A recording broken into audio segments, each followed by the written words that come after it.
Good evening po sa inyong lahat. Kumusta naman po kayo diyan? Sana po mag-join kayo sa live ko ngayon. Pasensya ka pasensya na kayo kasi late ngayon kasi naglinis ako talaga kasi wala ako sa parang nilinis ko lahat kasi sa next month kung mas bumaba pa yung ticket, uuwi talaga ako. Gusto ko magpahinga. Sana po lagi kayong magsuporta sa live ko ngayon.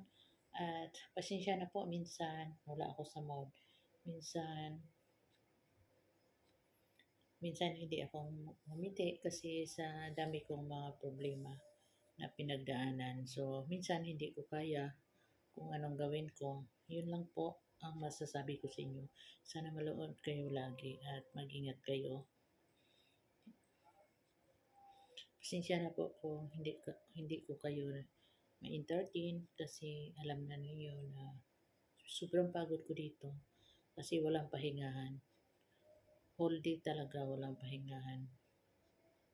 So, yun lang po ang masabi ko sa inyo. Mag-ingat kayo at God bless you everyone. At sana po uh, may blessing, dami pang blessing dumating sa inyo. At mag-ingat kayo lagi para sa pamilya ninyo.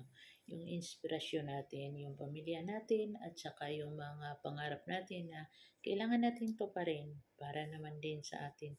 Kasi hindi naman tayo papunta ng pagkabata. Papunta na tayo sa pagtanda. So, kailangan natin maghanda tayo na para pag may edad na tayo na magpahinga tayo, hindi tayo mahirapan.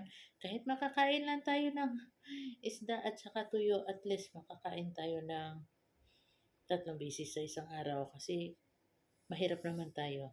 Yun lang po, nag-pray ako kay God na mas iangat pa niya yung channel ko. Hindi to na para lang sa akin. Gusto ko din na makatulong sa kapwa kong Pilipino na kagaya kong mahirap. Hindi ako mayaman. Kung mayaman pa ako, bakit lumayo ako sa pamilya ko?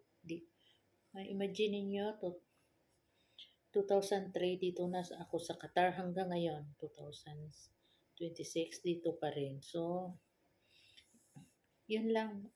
Lagi ako nag-pray kay God na sana po na iangat pa niya kasi mahirap na malayo ka sa pamilya. Minsan, aapihin ka nila. So, nagtiis lang ako kasi may sasakyan kasi ako pinabayaran.